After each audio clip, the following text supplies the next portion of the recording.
नमस्कार, पाठशाला की वीकेंड वाली एक्स्ट्रा क्लास में आप सभी का बहुत स्वागत। मैं हूं सुशांत सिन्हा। प्रधानमंत्री नरेंद्र मोदी जो सोच लेते हैं वो करने में पूरी जान भी लगा देते हैं। भले इस प्रोसेस में कई बार थोड़ा टाइम लगता है, जरूर कई बार छोटे छोटे स्टेप आम लोगों को नजर भी नहीं आते, मगर जब असर बड़ा होता है तब लोग डॉट्स मिलाने बैठते हैं बॉस, और चौंक जाते हैं। जब रिजल्ट आता है तो लोग कहते हैं कि अरे बॉस, ये तो कमाल ही हो गया। नरेंद्र मोदी 3.0 में एक मिशन बहुत अंदर खाने चल रहा है, जिसमें देश में दिल्ली से लेकर दूसरे हिस्सों में कुछ ऐसा हो रहा है जिसका बड़ा रिजल्ट दिखने वाला है। आपने भी सुना होगा, एक डायलॉग है, सब पवित्र कर देंगे। समझ लीजिए मामला वैसा ही है। गंदगी समाज की हो या फिर सिस्टम की हो या फिर यमुना की हो, नरेंद्र मोदी ने हर लेवल पर सफाई शुरू कर दी। और जब से दिल्ली में डबल इंजन की सरकार बनी है, इसमें बहुत तेजी आई। कहने के लिए दिल्ली की मुख्यमंत्री रेखा गुप्ता हैं, पुलिस गृह मंत्रालय के पास है, मगर बॉस अमेरिका चले जाइए, जापान जाइए, चीन चले जाइए, दिल्ली का जिक्र होता है तो ये फिर नहीं देखा जाता कि वहां किस पार्टी की सरकार है, कौन सीएम है। उनके लिए फिलहाल दिल्ली का मतलब सिर्फ और सिर्फ नरेंद्र मोदी है। इसलिए मोदी ने ठान लिया है कि देश की राजधानी को बदल देना है। जो काम पिछले 10-12 सालों से रुका था उसे फुल स्पीड में बढ़ा देना है, और यह होना भी चाहिए। इस काम में मोदी के टारगेट पर अवैध घुसपैठिए, रोहिंग्या से लेकर पूरे देश का एसआईआर, दशकों वाला प्रदूषण और गंदगी से पटी पड़ी यमुना को पवित्र बनाना भी, और भी बहुत कुछ ऐसा है जहां तस्वीर बदलने वाली है।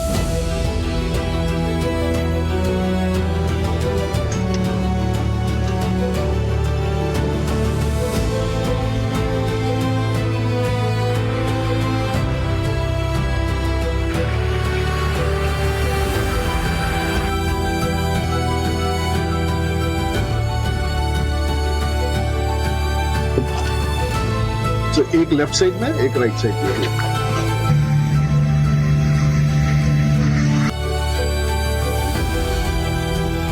सफाई घुसपैठियों की हो रही है, सफाई यमुना की चल रही है। सासों को स्वच्छ हवा मिले, ये मिशन भी ऑन है। गुंडे मवालियों के सफाई का अभियान भी जोरों पर है। प्रधानमंत्री नरेंद्र मोदी एक साथ कई मोर्चों पर एक्टिव हैं और डबल इंजन सरकार का इंपैक्ट भी दिख रहा है। षड्यंत्र के तहत, सोची समझी साजिश के तहत देश की डेमोग्राफी को बदला जा रहा है। एक नए संकट के बीज बोए जा रहे हैं, और ये घुसपैठिए मेरे देश के नौजवानों की रोजी रोटी छीन रहे हैं। एक घुसपैठिए मेरे देश की बहन बेटियों को निशाना बना रहे हैं। ये बर्दाश्त नहीं होगा। कालिंदी कुंज यमुना में कम से कम नजर नहीं आ रही है, जिसका सीधा सीधा मतलब है कि वाकई इस बार स्थिति पहले से काफी बेहतर कालिंदी कुंज में नजर आ रही है। मोदी जी ने कहा था कि हम जहां झुग्गी वहां मकान देंगे। आज उन्होंने झुग्गी के जगह पर मकान बना करके दे रहे हैं। संकल्प मोदी का है, विश्वास दिल्ली को है, उम्मीद बदलाव की है। सबसे ज्यादा जोर घुसपैठियों की सफाई का है, और वो इसलिए भी है क्योंकि खतरा देश की राजधानी दिल्ली के मुहाने पर आ खड़ा है। दूसरे देशों पर आर्थिक निर्भरता हमारी एकता को तोड़ने की साजिश है। डेमोग्राफी में बदलाव के षड्यंत्र।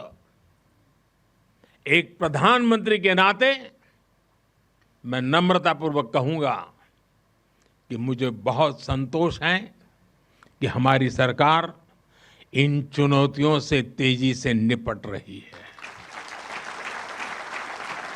जब वहां केजरीवाल की सरकार थी, मैंने एक वीडियो स्क्रिप्ट देखा। चले जा रहे हैं झुंड में, गोल टोपी लगाए, वो कहाँ कराने वाले हो? तो बड़े शान से बांग्लादेश।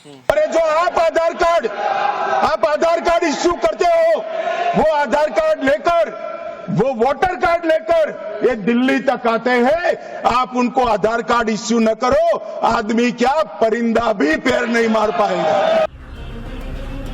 घुसपैठियों को राजधानी दिल्ली से चुन चुन कर खदेड़ा जाना शुरू कर दिया गया है, और इसके लिए स्टेप बाय स्टेप काम जारी है।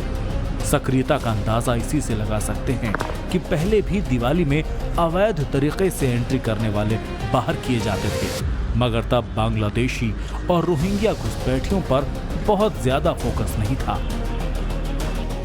मगर इस साल के शुरुआत में करीब 900 अवैध बांग्लादेशी और रोहिंग्याओं की पहचान की जा चुकी है, जिनके पास फर्जी कागज पाए गए और उनकी गतिविधियां भी संदिग्ध थी।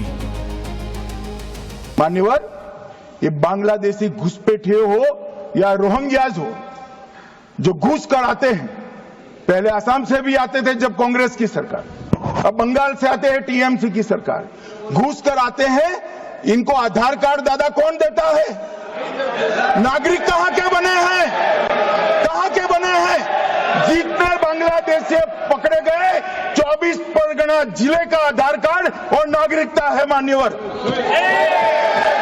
और ये जो आप आधार कार्ड इश्यू करते हो, वो आधार कार्ड लेकर, वो वोटर कार्ड लेकर ये दिल्ली तक आते हैं। आप उनको आधार कार्ड इश्यू न करो, आदमी क्या परिंदा भी पैर नहीं मार पाएगा। राजधानी दिल्ली से घुसपैठियों की पहचान करना इसलिए भी जरूरी हो जाता है क्योंकि ये तर्क देकर सवाल किए जाते रहे हैं कि बीते 11 साल में मोदी ने ऐसा क्यों नहीं किया। तो रिपोर्ट्स में दावा किया गया है कि ये समस्या 2017 के बाद से विकट हालातों में तब्दील होती जा रही है। इसीलिए डबल इंजन सरकार ने इसका ठोस उपाय निकालने की तरफ कदम उठा दिए। डेमोग्राफी मिशन इसी का सबसे लेटेस्ट अभियान है। मोदी का संकल्प यही है कि दिल्ली की सफाई होगी, घुसपैठियों की विदाई होगी। महिपालपुर के जिस इलाके में है, यहाँ से ही पिछले महीने दिल्ली पुलिस ने 2 अवैध प्रवासी बांग्लादेशियों को गिरफ्तार कर उनके देश डिपोर्ट किया था, जो अपने वीजा से ओवर स्टे कर रहे थे। अभी तक जितने भी डिपोर्टेशन की प्रक्रिया हुई है या जितने भी लोगों की धरपकड़ हुई है, उनमें ज्यादातर लोग महिपालपुर, पहाड़गंज या सब्जी मंडी, शालीमार जैसे व्यस्त इलाकों में रहते आए हैं, जहां पर बाहरी भीड़ बहुत आती जाती है या लोग बहुत ज्यादा लंबे समय तक नहीं रहते हैं। ऐसे में उनके आइडेंटिफिकेशन की प्रक्रिया में गड़बड़ी होने की थोड़ी संभावना रहती है। ऐसे में दिल्ली पुलिस जनता के सहयोग और अपने बीट सिस्टम से लगातार ऐसे लोगों की जांच करती रहती है जो अवैध रूप से भारत में फर्जी दस्तावेजों को बनाकर रह रहे हैं, और खास करके जो बांग्लादेश से हैं और बड़े पैमाने पर बांग्लादेशी अवैध रूप से भारत में रह रहे हैं। दिल्ली में घुसपैठियों की विदाई इसलिए भी जरूरी है क्योंकि हाल ही में ऐसे ट्रेंड का खुलासा हुआ है जो बेहद खतरनाक है। पुलिस इन्वेस्टिगेशन में सामने आया है कि 5 बांग्लादेशी घुसपैठिए ट्रांसजेंडर के हुलिये में पकड़े गए। इन्होंने साड़ी, बिंदी और महिलाओं की तरह शारीरिक बनावट में बदलाव करके अपनी पहचान छिपाई। आवाज पकड़ में न आए इसके लिए बाकायदा लंबी ट्रेनिंग ली गई। हालांकि दिल्ली के अशोक विहार इलाके में ऑपरेशन पुशबैक को धार दी गई तो सच्चाई सामने आते देर न लगी। हमारे साथ साउथ ईस्ट डिस्ट्रिक्ट के डीसीपी डॉक्टर हेमंत तिवारी साहब हैं। सर, ये बताइए कि क्या विशेष प्रयास जो हैं वो इस तरह के इलीगल इमिग्रेंट्स जो यहाँ इस इलाके में रह रहे हैं उनको बाहर करने के लिए किया गया? इलीगल इमिग्रेंट्स एक बहुत ही इम्पोर्टेंट और सेंसिटिव मैटर है, जिसके लिए दिल्ली पुलिस पूरी दिल्ली पुलिस लगी हुई है कि जो भी इलीगल इमिग्रेंट्स हैं जो बाहर से आके हमारे यहाँ रह रहे हैं हमारे देश में, और वो काफ़ी ज़्यादा क्रिमिनल एक्टिविटीज़ में भी इन्वॉल्व पाए जाते हैं, तो उन्हें चिन्हित करके उनके डॉक्यूमेंट वेरीफाई करके उन्हें बाहर भेजा जाए। इस प्रक्रिया को बल देने के लिए हर जिले में एंटी इमिग्रेंट सेल बनाई गई है। उसी तरह हमारे साउथ ईस्ट डिस्ट्रिक्ट में भी एक एंटी इमिग्रेंट सेल है और उसके तहत हमारा स्टाफ जगह जगह पे ड्राइव चलाता है। इस पूरे तारतम्य में दक्षिण पूर्वी जिले ने अभी तक 2025 में 264 जो इलीगल इमिग्रेंट्स हैं जो कि बांग्लादेश के रहने वाले हैं उन्हें बाहर भेजा है, और उसके अलावा हम जो अफ्रीकन ओरिजिन के भी जो इलीगल इमिग्रेंट्स हैं उसमें भी हम काम करते हैं। उसमें भी बड़ी संख्या में लोगों को हमने साउथ ईस्ट डिस्ट्रिक्ट से चिन्हित करके बाहर उनके देश वापस पहुंचाया है। घुसपैठियों के रूट की पहचान हो रही है। घुसपैठियों को दिल्ली तक कौन ला रहा है ये भी आइडेंटिफाई किया जा रहा है। इसमें नया स्टेप जुड़ने वाला है एसआईआर का, चुनाव आयोग पूरे देश में एसआईआर कराने जा रहा है। शुरुआत बिहार से हुई, अब बारी उन राज्यों की है जहां चुनाव होने को है। इसके बाद फोकस दिल्ली पर रहने वाला है, क्योंकि दिल्ली में साल 2008 में 1.1 करोड़ वोटर थे, जो अब बढ़कर 1.5 करोड़ हो गए हैं।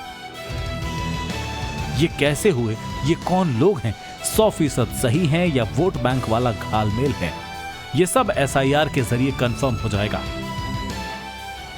इसके लिए दिल्ली चुनाव आयोग ने बाकायदा 2008 में अपडेट की गई वोटर लिस्ट को ऑनलाइन कर दिया, और शायद यही वजह है कि विरोध की आवाज पश्चिम बंगाल तक सुनाई दे रही है। एसआईआर पहले नहीं था, वोटिंग हुई, तो क्या वोटिंग गलत थी या ठीक थी? तो वो इस सिलसिले में हमको खतरा हमको इस बारे में सोच हो रहा है कि पहले से हमको तैयार होना चाहिए। कल कोई बवाल खड़ा हो जाए तो हम लोग खड़े खड़े देखें, लड़के देखेंगे तो फायदा है, बैठे बैठे मरेंगे तो फायदा नहीं है। जो सवाल एसआईआर को लेकर हैं, एंटी मोदी गैंग घुसपैठ को लेकर उसी टोन को साधे हुए है। वो भी इस प्रश्न के साथ बीते 11 साल में क्यों नहीं किया? कंचन निर्मल यमुना का क्रेडिट मोदी को जाएगा तो झाग का दोष भी मोदी के मत्थे ही मढ़ा जाएगा। 11 साल बीत गए, अब ये कोई मानने को तैयार नहीं है कि मोदी हैं तो मुमकिन नहीं हो सकता। सबको लगता है कि मोदी हैं तो मुमकिन है ही है, और फिर हुआ क्यों नहीं, ये सवाल पब्लिक करती है। एंटी मोदी गैंग की भी यही कोशिश है कि किसी तरीके से नरेंद्र मोदी से सवाल।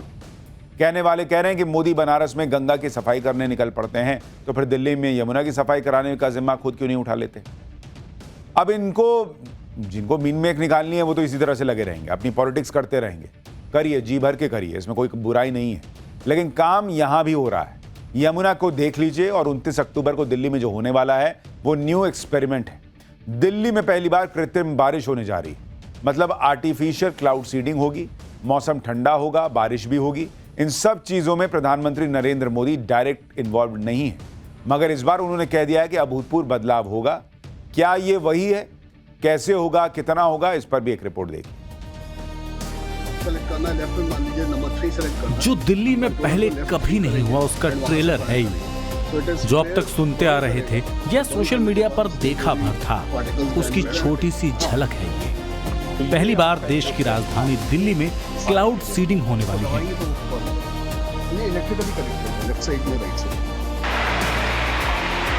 मतलब बादल भी होंगे, इसी तरह बारिश भी होगी, लेकिन आर्टिफिशियल। ये एक्सपेरिमेंट दिल्ली को सर्दियों में मुसीबत से निजात दिलाने वाला फॉर्मूला बन सकता है, जो अब तक अमेरिका, चीन और रूस में मुमकिन है। कयास हैं कि 29 अक्टूबर को दिल्ली में कृत्रिम बारिश कराई जा सकती है। इस दौरान बादलों में नमी की मात्रा 50% तक होने के चांस हैं। इसके लिए 23 विभागों से मंजूरी ली गई है। एयर क्लियरेंस से लेकर जरूरी संसाधनों को रेडी टू रेन मोड में ला दिया गया है। आईआईटी कानपुर भी पूरी तरह से तैयार है। बुराड़ी में मौजूद हैं। ये उत्तर पूर्वी दिल्ली का इलाका कहलाता है। आप देख सकते हैं मेरे पीछे यहाँ पर उत्तर पूर्वी दिल्ली का ये पूरा का पूरा इलाका है, और हम इस वक्त मौजूद हैं यमुना के किनारे, क्योंकि यहाँ पर छठ की भी जो है छठा आपको देखने को मिल जाएगी। यहाँ पर छठ घाट आपको देखने को मिल जाएंगे। लेकिन दिल्ली में पहली बार क्लाउड सीडिंग प्रूविंग फ्लाइट जो आईआईटी कानपुर के से चली थी, मेरठ होते हुए यहाँ दिल्ली तक आई, और दिल्ली में भी स्पेशली बुराड़ी के आसपास में जो है इसका सफलतापूर्वक परीक्षण किया गया। अब उम्मीद ये जताई जा रही है कि 29-30 के आसपास एक बार फिर से जो है बादल जब यहाँ पर बनेंगे, उस दौरान एक बार फिर से वर्षा का बीजारोपण किया जाएगा। ठीक है, बहुत बढ़िया है, होनी चाहिए। और ये हवा वगैरह बंद हो जाती है, इसलिए पोल्यूशन वहीं की वहीं रुक जाता है। इसलिए अगर हो जाएगा तो पोल्यूशन कम हो जाएगा। हमारे प्रधानमंत्री जी का प्रयास नियंत्रण देश के लिए, देश के हित के लिए बहुत बढ़िया रहा है, शुरू से ही रहा है। आज भी उन्होंने मन की बात में यही कहा है कि एक पेड़ माँ के नाम। उन्होंने पेड़ों पे विशेष ध्यान दिया है। अगर पौधे बढ़िया लगेंगे, पेड़ बढ़िया होंगे, तो ये हमको लगता है कि पोल्यूशन ऑटोमेटिक कम हो जाएगा। और कृत्रिम बारिश जो करवाने से उससे पोल्यूशन तो कम होना ही होना है। मोदी है तो कुछ भी होना मुमकिन है। कुछ भी होना मुमकिन है। क्या कहोगे, क्या नाम है? बिल्कुल, मोदी है जब तक सब कुछ है। ये कृत्रिम वर्षा से प्रदूषण ठीक होगा?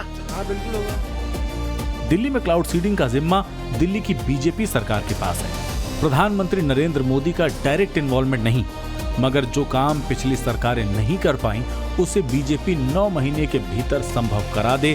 क्या ऐसा कमाल मोदी के बगैर मुमकिन है? दिल्ली की पब्लिक को पॉल्यूशन से निजात दिलाने और साफ हवा की जो पहल अब हो रही, वैसी ही कोशिश यमुना के घाटों पर दिख रही है। दिल्ली में इस बार छठ पूजा की तैयारी में नरेंद्र मोदी की टीम ने पूरी ताकत लगा रखी है। खुद मुख्यमंत्री रेखा गुप्ता अपने मंत्रियों के साथ पिछले कई दिनों से लगातार यमुना के घाटों पर जाकर सफाई अभियान को मॉनिटर कर रही हैं। सीएम खुद नाव पर बैठ जा रही हैं और यमुना नदी के सफाई और नदी के किनारे छठ पूजा के लिए घाट बनाने की तैयारियों का खुद जायजा ले रही हैं। ये तस्वीर दिल्ली के आईटीओ में तैयार हो रहे छठ घाट की आपको दिखा रहा हूं, जहां पर श्रद्धालुओं के लिए टेंट लगाए जा रहे हैं। श्रद्धालुओं को घाट तक पहुंचने में किसी तरह की परेशानी ना हो, इसके लिए जेसीबी की मदद से मिट्टी भी हटाई जा रही है।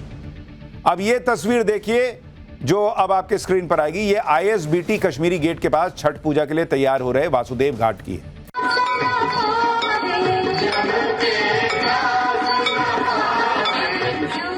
याद है ये तस्वीर?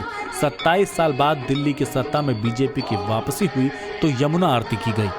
तब एंटी मोदी गैंग ने सवाल उठाए थे कि मोदी गंगा की सफाई का जिम्मा उठाते हैं, फिर यमुना क्यों गंदी? ऐसी सोच रखने वालों को इस बार जवाब मिलने वाला है। सूत्रों का दावा है कि प्रधानमंत्री नरेंद्र मोदी दिल्ली में छठ पूजा करेंगे, उगते सूर्य को अर्घ भी देंगे। इसके लिए 28 अक्टूबर की सुबह पीएम के वासुदेव घाट पहुंचने की चर्चा है। इस दौरान नरेंद्र मोदी उसी तरह यमुना की आरती उतार सकते हैं जैसे कि काशी में मां गंगा की भक्ति में लीन होते हैं। तो ये जो वासुदेव घाट है वो कश्मीरी गेट के पास स्थित है।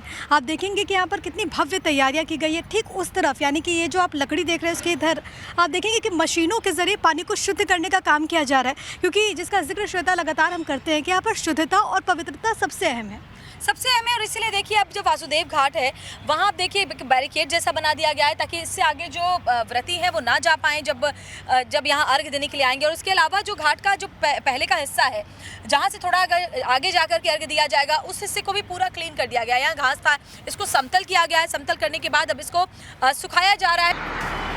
छठ पूजा के लिए दिल्ली के घाट पर मोदी के संभावित जाने भर की खबर से एंटी गैंग में खलबली मच गई। जहां व्रतियों की भीड़ लगने वाली थी वहां सियासी हुजूम उमड़ने लगा। आम आदमी पार्टी के नेता सौरभ भारद्वाज ने दावा किया कि पीएम मोदी के लिए वासुदेव घाट पर नकली यमुना बनाई जा रही है। एक वीडियो के जरिए बताया कि नकली घाट तैयार किया जा रहा है जिसमें साफ पानी की पाइपलाइन बिछाई जा रही है। मतलब यमुना में फिल्टर पानी, हरे रंग की पानी की पाइपलाइन। ये पानी की पाइपलाइन सोनिया विहार से गंगा का साफ फिल्टर्ड पानी लेके आ रही है। यानी कि वो पानी जो गंगा से आती है उस पानी को सोनिया विहार में फिल्टर किया जाता है और पीने लायक बनाया जाता है। उस पीने लायक पानी से एक मोटी पाइपलाइन काट के चोरी छुपे यहां वासुदेव घाट में जोड़ी गई है और एक अलग से छोटा आर्टिफिशियल और नकली घाट बनाया गया है जिसके अंदर पानी यमुना का नहीं है दोस्तों, ये पानी गंगा का पानी है और फिल्टर्ड पानी है। सौरभ भारद्वाज का अपना दावा है जिस पर बीजेपी की अपनी आपत्ति है। इसे पूर्वांचल, छठ और यमुना का विरोध करार दिया गया है। बीजेपी को लगता है कि वासुदेव घाट पर दिख रही तब्दीली छठ पूजा के लिए तैयार किए जा रहे 1000 से ज्यादा घाटों पर नजर आने वाली है। और ये भी दावा है कि यमुना की सफाई क्षणिक भर नहीं है बल्कि पूरा ब्लूप्रिंट है जिसके लिए बड़ी बड़ी क्लीनिंग मशीनें लगाई गई हैं और ये तस्वीर छठ के बाद भी दिखाई देती रहेगी। दिल्ली के आईटीओ घाट में देखिए यहाँ भी जो छठ पूजा की तैयारियां हैं वो पूरी कर ली गई है। देखिए प्रिया, वहाँ पर जो मशीन है उसके ज़रिए यमुना की गंदगी को लगातार साफ करने का काम किया जा रहा है। हमारे विजय संजीव आपको दिखाएंगे, ज़रा देखिए कैसे कचरे को लगातार क्लीन करने का काम चल रहा है। यहाँ पर भी बड़ी संख्या में जो व्रतियाँ हैं वो यहाँ पर पहुँचती हैं। खास तौर पर जो पूर्वी दिल्ली की तमाम व्रतियाँ हैं वो यहाँ पर पहुँचती हैं सूर्य को अर्घ देने के लिए। और इसी वजह से हमेशा आप देखेंगे जब भी यहाँ पर छठ पूजा होती है तो बड़ी तादाद में श्रद्धालु का जमावड़ा लगता है। लेकिन क्योंकि एक लंबे अंतराल के बाद श्रद्धालु को यहाँ तक आने की अनुमति होगी छठ के दौरान, इससे पहले अनुमति नहीं रहती थी, इसलिए इस बार विशेष इंतजाम देखने को मिल रहा है। और सबसे बड़ी बात है श्वेता, पानी को देख करके ऐसा लगता नहीं कि ये मौका है और छठ है। बहुत सुंदर लग रहा है। 10 साल पहले जब मतलब कुछ भी नहीं था, इस बार बहुत अच्छा रिकमेंड करवा रखे हैं। अच्छा, पहले जो तस्वीर वगैरह आती थी हम देखते थे कि पूरा इस पूरे यमुना में झाग होता। हाँ, पूरा झाग। जो छठ घाट से जाते से उसका तबीयत खराब हो जाता था। जो भी यहाँ से अर्घ दे के जाते थे पानी में भी बदबू देता था और तबीयत खराब हो जाता था। बदलाव बहुत लग रहा है। पिछली बार भी हम इसी नाव पर आए थे तो जो हमारी जितनी टीम थी सबके चेहरे ढक चुके थे झाग से, और जब हम घर गए तो हम सब एडमिट हुए। अच्छा सजाए हैं, घाट भी बहुत साफ है, पानी भी बहुत साफ है और हम लोग नहा के भी जा रहे हैं व्रत स्टार्ट करने। पिछले साल उससे पिछले साल एक तो सबसे पहली बात कि हम लोग यहाँ तो परमिशन ही नहीं था छठ पूजा करने का ड्यू टू गंदगी के कारण, क्योंकि झाग बहुत ज़्यादा, पोल्यूशन बहुत ज़्यादा था, यहाँ पे कचरे बहुत ज़्यादा थे। अभी देखिए आप घाट की सुंदरता, इतनी अच्छी शोभा बढ़ी हुई है, देख के एकदम से लग रहा है कि एक नया जीवन हमें मिला है।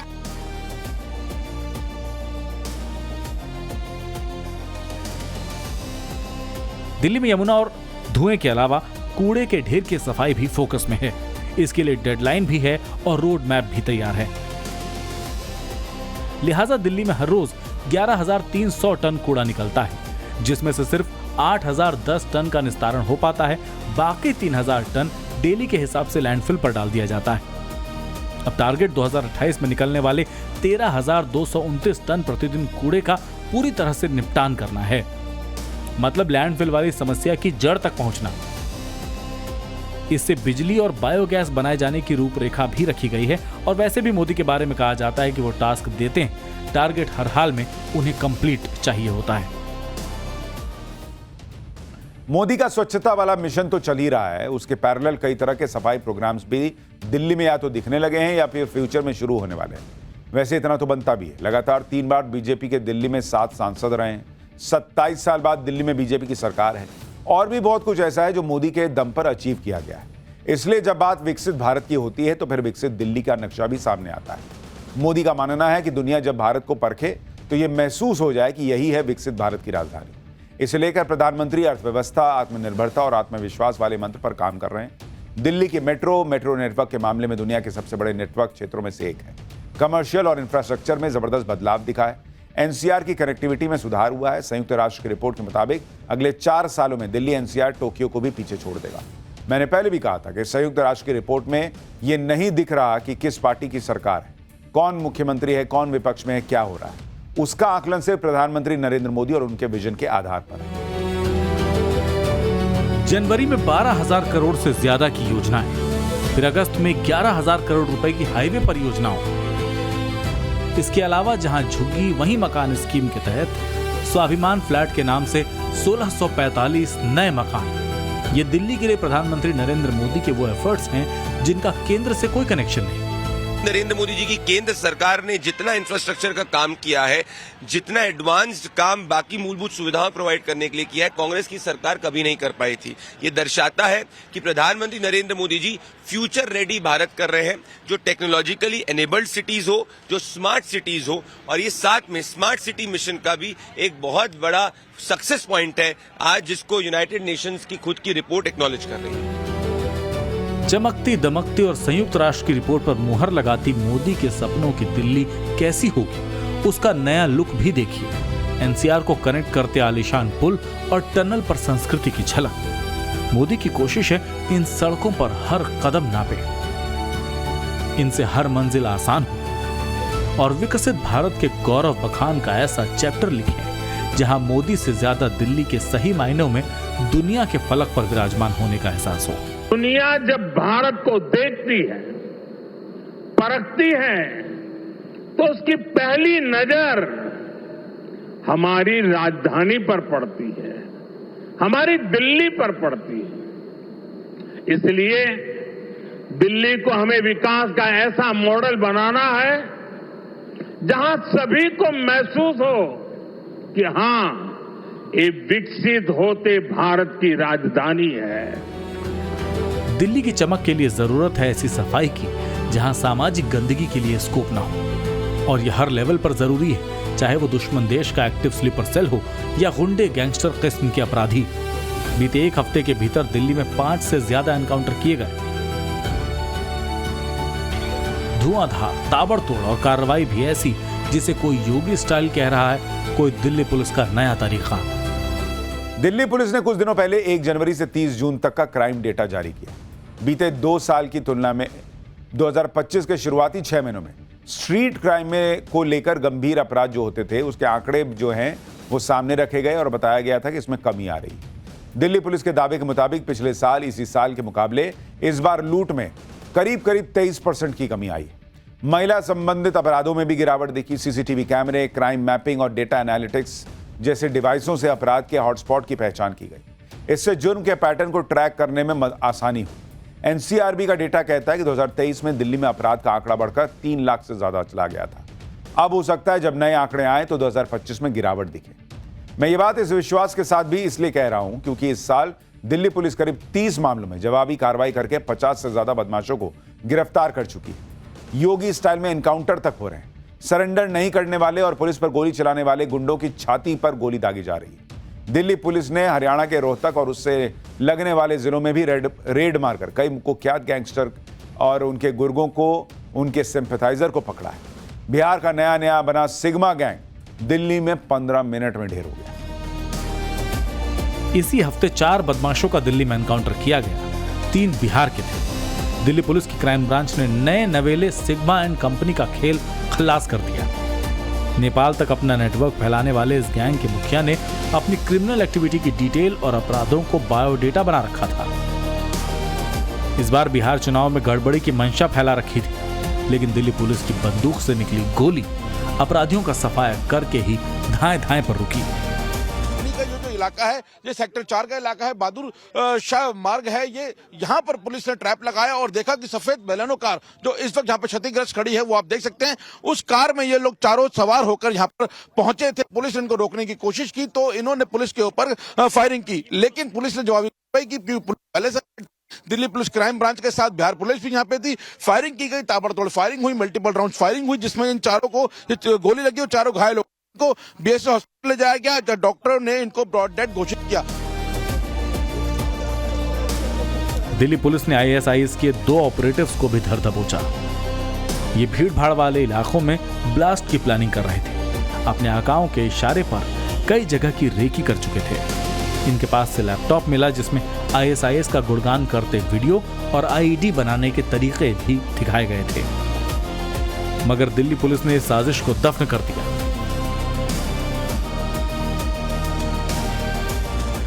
ये दोनों हैवी फुटफॉल एरियाज को टारगेट कर रहे थे और इन्होंने दिल्ली में मल्टीपल जगह रैकी की थी और उसके बाद में 2 जगह इन्होंने स्पेसिफिकली चूज़ की थी। एक पब्लिक पार्क था और एक मॉल था। अदनान जो दिल्ली का रहने वाला है ये और अदनान जो भोपाल का रहने वाला है, ये ऑनलाइन एक दूसरे के टच में आए थे। काफ़ी पढ़े लिखे हैं। अदनान खान जो दिल्ली का है, ये इसको अबू मुहारिब के नाम से भी जानते हैं और ये कंप्यूटर का डिप्लोमा किया है इसने स्कूलिंग करने के बाद में। जो भोपाल का अदनान खान है वो चार्टर्ड अकाउंटेंट का सीए का कोर्स कर रहा है।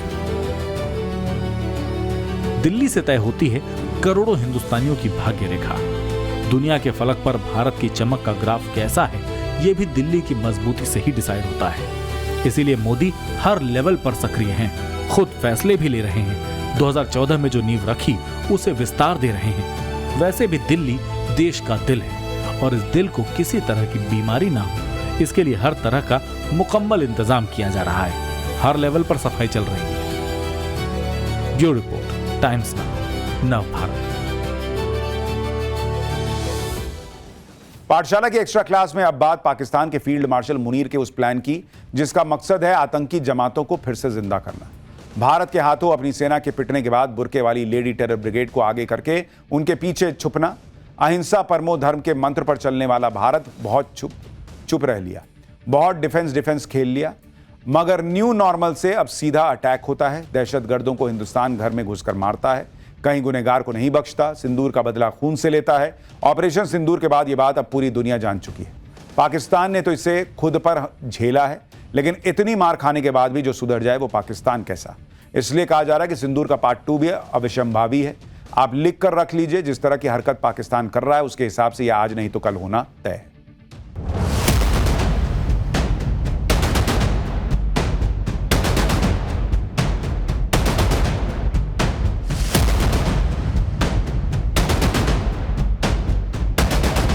अब और नहीं,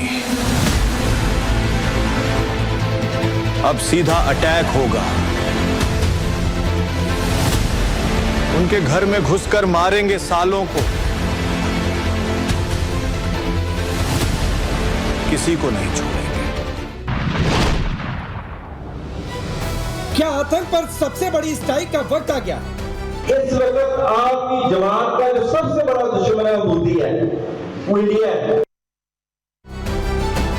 क्या ऑपरेशन सिंदूर पार्ट 2 अवश्यंभावी है? ऐसा इसलिए क्योंकि ऑपरेशन सिंदूर के बाद से ही बिल में छिपा आतंकी हाफिज सईद बिल से बाहर आ चुका है। आतंकी अजहर मसूद भी एक्टिव हो चुका है। पाकिस्तान का 17 ईयर्स का उसके लड़के की बच्चे की उम्र है, जिसने इंडिया का पूरा ग्रिड सिस्टम सबोटाज किया।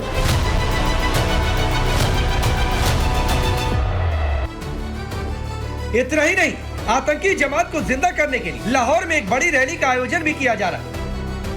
2 नवंबर को इतवार के दिन मीनारे पाकिस्तान में पूरे मुल्क को जमा करना है। ऑपरेशन सिंदूर के दौरान घुटने टेकने वाला मुनीर इस बार बड़े प्लान के साथ सामने आया है, लेकिन मुनीर ने भरोसा हिंदुस्तान के हाथों पिटने वाली अपनी आर्मी पर नहीं बल्कि आतंकियों पर किया। मुनीर ने हाफिज सईद को अंडरग्राउंड आतंकियों को एक्टिव करने का काम सौंपा है। मसूद अजहर को बुरके वाली आतंकी लेडी ब्रिगेड तैयार करने की जिम्मेदारी सौंपी है और पहलगाम हमले के मास्टरमाइंड सैफुल्लाह कसूरी को आतंकी जमातों को जिंदा करने का काम सौंपा गया। जब से प्रधानमंत्री नरेंद्र मोदी ने कहा है कि ऑपरेशन सिंदूर अभी खत्म नहीं हुआ है, तब से पाकिस्तान को ऑपरेशन सिंदूर पार्ट 2 का खौफ सता रहा है। यहां तक कि ऑपरेशन सिंदूर के बाद में मुनीर को अपनी सेना पर भी भरोसा नहीं रहा। ऐसे में पाकिस्तान आतंकवाद की नई खेप, नई जमात तैयार करने में जुट गया है। पाकिस्तान में ऑपरेशन सिंदूर पार्ट 2 का खौफ किस तरह बढ़ा है, उससे इस बात से समझना होगा कि पाकिस्तान में बैठे आतंकी संगठन अब तक महिलाओं को पर्दे से बाहर नहीं आने देते थे। वही आतंकी संगठन अब महिलाओं को फिदायीन बनाने की पूरी योजना बना चुके हैं। पाकिस्तान में आतंक की लेडी ब्रिगेड तैयार हो रही, महिलाओं को आतंक की क्लास दी जा रही। वो आतंकी मसूद अजहर, जिसका आतंकी ठिकाना ऑपरेशन सिंदूर में तबाह हो गया था, वो इस बार महिला आतंकियों की फौज खड़ी कर रहा है और इसके लिए बाकायदा ऑनलाइन कोर्स भी शुरू किया गया है। पाकिस्तान की महिलाओं को आतंकी बना रहे मुनीर के सामने एक तरफ मोदी से निपटने की चुनौती है, तो दूसरी तरफ पाकिस्तान भी उसके हाथ से निकला जा रहा है, क्योंकि आतंकी संगठन टीटीपी मुनीर को चैलेंज भी कर रहा है। टीटीपी पाकिस्तान के कई इलाकों पर कब्जा कर चुका है।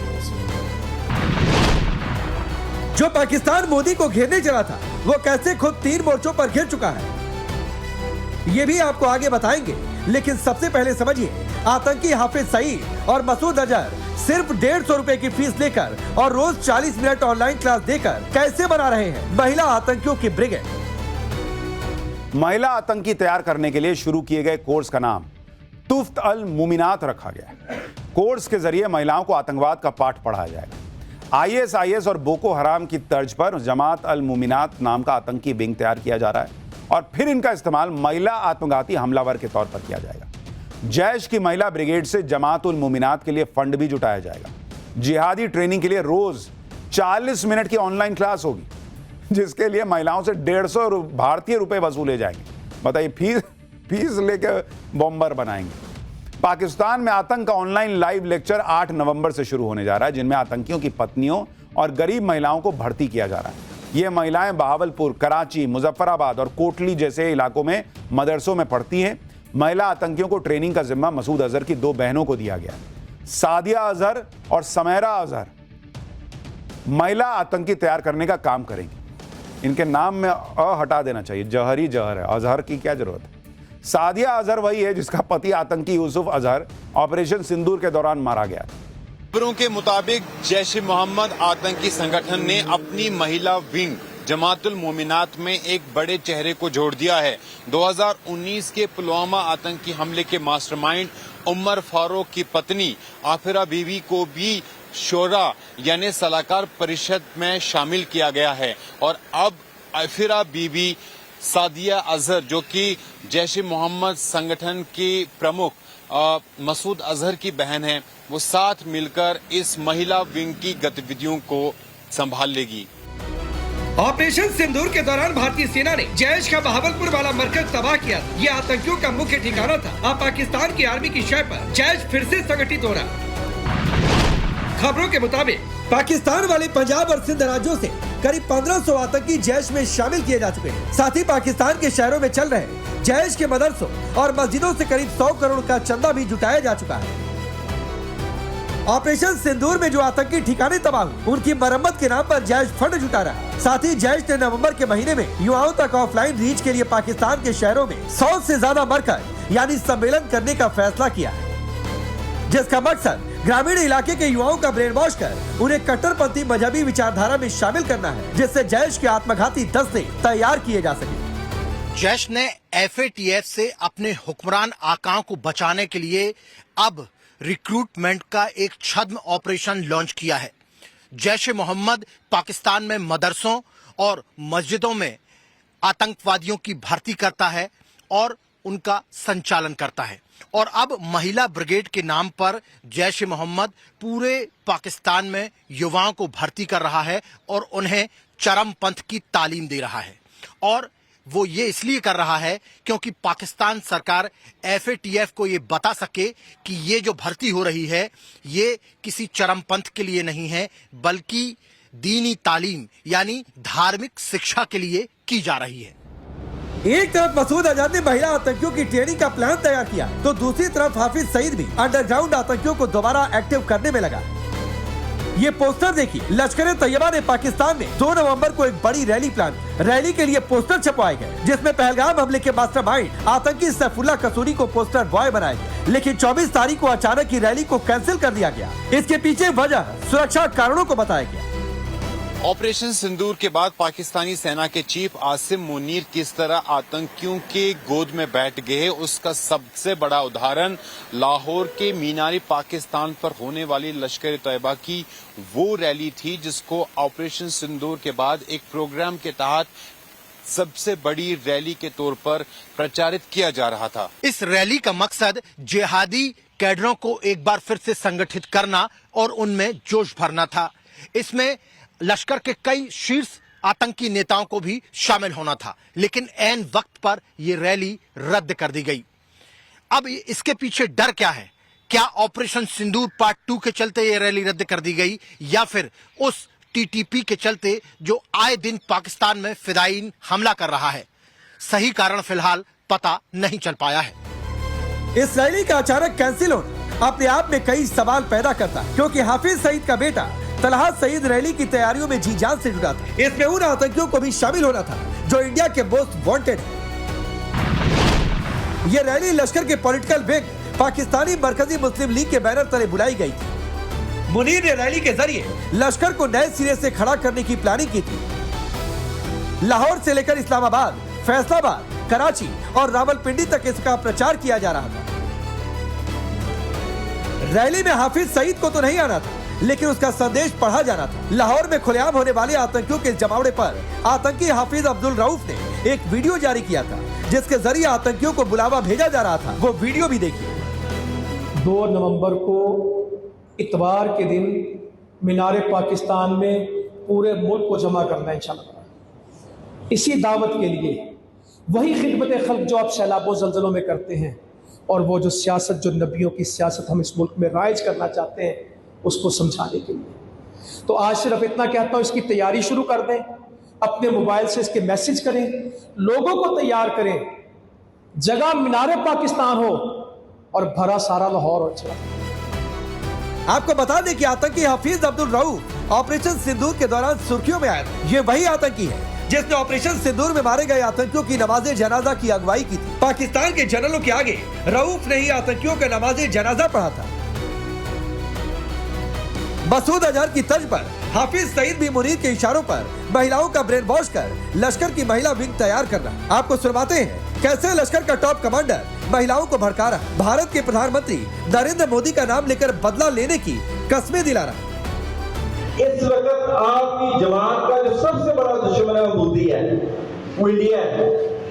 और आज अगर इंडिया ने पाकिस्तान के ऊपर अटैक किया तो आपके मरकज और आपकी मस्जिद पे किया, इसलिए वो समझते हैं, शायद हमारी जमात के कारकुनान को ये बात की समझ नहीं, वो समझते हैं कि ये दावत का काम करेंगे, ये हिदमत का काम करेंगे या ये सियासत का काम करेंगे। इन सारे कामों को जाहिर तौर पर ये नजर आएगा ये काम कर रहे हैं, लेकिन इसके पीछे क्या मकसद है, क्या इसमें करना है? इन्होंने जिहाद फी सबिलिल्लाह का काम करना है। तो मरकज तैयबा मरीज के पे होने वाला ये अटैक इस बात की दलील है कि पाकिस्तान मरकजी मुस्लिम लीग के प्लेटफॉर्म से भी हम इंशाअल्लाह ताला जिहाद का काम ही करेंगे।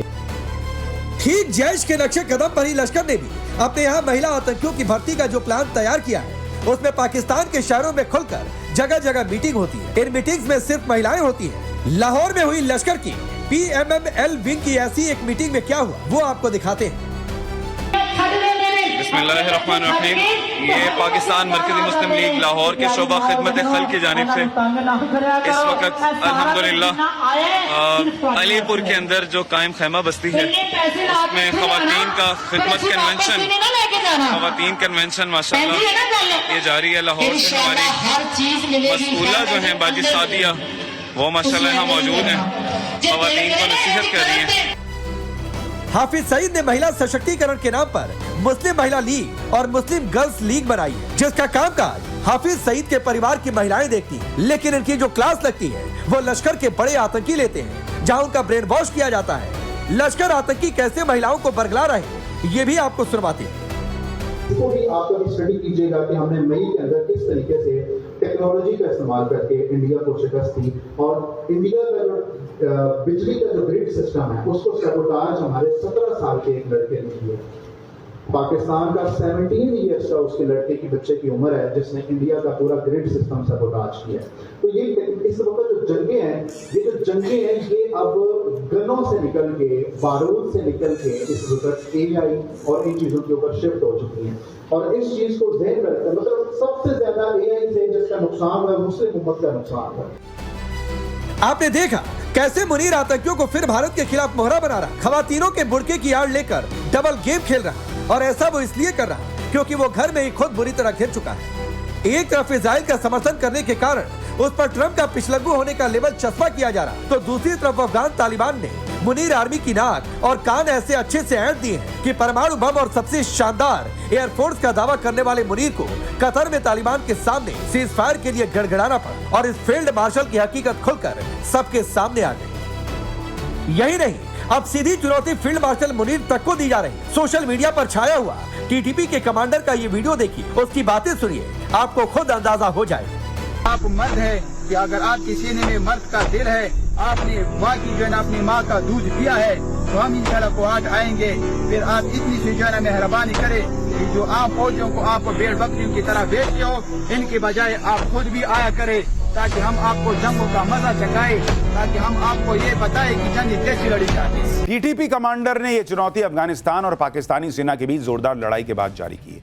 TTP जिस कोहाट इलाके में मुनीर को आने की चुनौती दे रहा है उसके बारे में भी आपको बताता हूं। कोहाट इलाका पाकिस्तान के खैबर पख्तूनख्वा प्रांत में आता है, जो TTP का गढ़ है और अफगानिस्तान की सीमा से लगा हुआ है। इस इलाके में TTP आतंकियों का दबदबा है और पाकिस्तानी सेना को भारी नुकसान होता है। असल में जिस TTP को लेकर डुरंड लाइन हफ्ते भर तक सुलगती रही, जिसकी वजह से कई कायर पाकिस्तानी कब्रिस्तान पहुंच गए, उसी TTP ने अब रावलपिंडी के कहानी खत्म करने का ऐलान किया है। TTP का दावा है कि पाकिस्तान के पश्चिम दक्षिणोत्तर इलाके में पड़ने वाली अफगानिस्तान से लगी कुर्रम वैली इलाके पर भी उसका कब्जा है और पाकिस्तान की बुज़दिल फौज को पीटकर वो जल्द ही पाकिस्तान को भी कब्जे में ले लेगी। तो मैं आपको ये पैगाम देना चाहता हूँ जर्नल कि आपके सीने में जो है ना वो दिल नहीं है कि आप कोई इमरजेंसी आए और हमारा मुकाबला करे।